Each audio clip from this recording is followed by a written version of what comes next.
Hello, my name is Linda Wright, and this is my desk in my office at the English department of the Leibniz University, Hanover. Have you ever been sitting like this in front of a screen gone over into screensaver mode, wondering if and when the words might ever come? It is often a kind of perfectionistic paralysis, the way we sometimes stop ourselves before we even get started. As instructors at universities, we also experience and hear a lot about writer's block in our students. In my decades of experience, I have seen even the most brilliant of students stop their studies just before they got finished. It seems they felt alone with the last writing tasks. This is a motivation issue. Personally, I get more motivated to write when I'm aware that there is somebody to write for. Then I am writing to communicate to another person or other people who will read and perhaps respond. And this is audience awareness.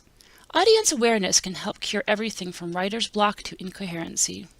Our current students of academic writing who have come to age in cyberspace may have two special challenges in the development of audience awareness.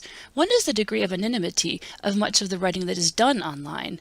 Those accustomed to writing online may get a lot of feedback, but it may also be more challenging to understand and to write to an audience that has little viable presence.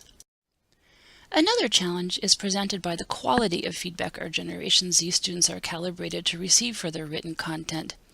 It is often very quick-fire, very now or never. Quickness and quantity have their perks, but I would argue that quality is the most important, quality when it comes to academic writing. That academic writing students stand to gain from slowing down to give and receive considered responses, as well as from seeing the faces of sources and readers, is something that must be experienced by them firsthand. Last June, I presented at an ESP conference in Zurich called Crossing the Digital Divide. There I also attended a great presentation about the use of Nearpod in language classrooms. I saw in the material presented by Zainab Jaggi a great potential for supporting student awareness of how others respond to what they write. Nearpod is an interactive learning platform with useful and some even free features that transform students' own devices into tools for the writing classroom. After joining your lesson with the code you provide, students can respond to your tasks, prompts, polls, quizzes, and other questions via their own phones and tablets by drawing, writing, swiping, and pasting. You, the teacher, see these responses on your device and can project the answers or an automatic analysis thereof on the overhead class screen for all to see and discuss. Here you can see what I consider a good setup for this collaboration. General advantages of this method include that all students have to answer and that taking a guess is not as much of a risk when names are not included. In my English for Academic Purposes class for international master's students of Anglophone Studies and Philosophy at the English Department of Leibniz University of Hanover in this past winter semester 2018-19, I explored Nearpod as a means to the end of raising students' audience awareness. I tried out many Nearpod features. The most useful of all was the Collaborate feature. Here you see the teacher's view while creating a lesson. Different styles and colors can be used to keep segments distinct, and the students contribute both text and images. The collaboration screen ensures the immediacy and thus much of the impact of feedback. To facilitate the quality of feedback, I made packets of 17 third drafts of my students' essays and gave them homework assignments to review each other's work.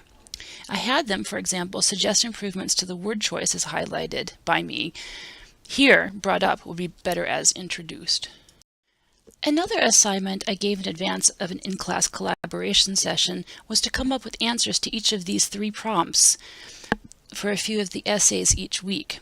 Something good about the essay, a question that the reader was left with, and something that should be improved. During these collaboration sessions, while I was training my students to be more aware of an audience, I also found myself becoming aware of them as engaged contributors.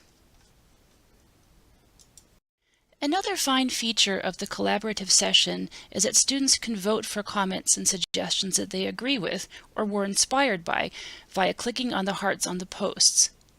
Can you imagine how these real-time visual triggers enhance the classroom dynamic and help the writer to see how others perceived what he/she wrote down?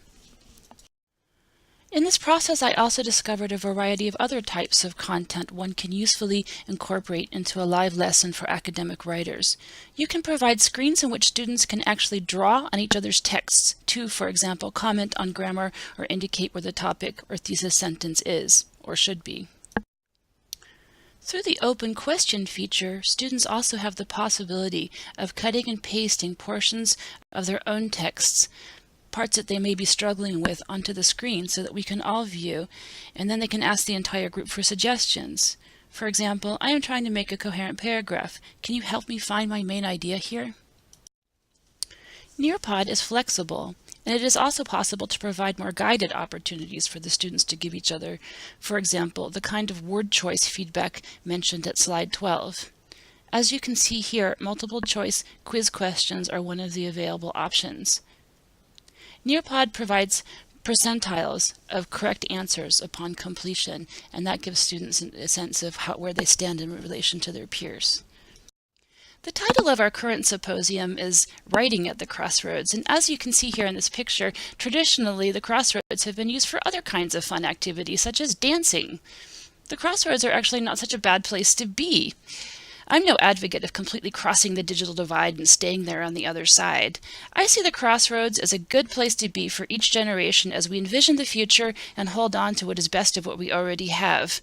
The current crossroads are between the computer-supported and classic classroom, I would say, where we, for example, use a digital learning platform in the context of a real class.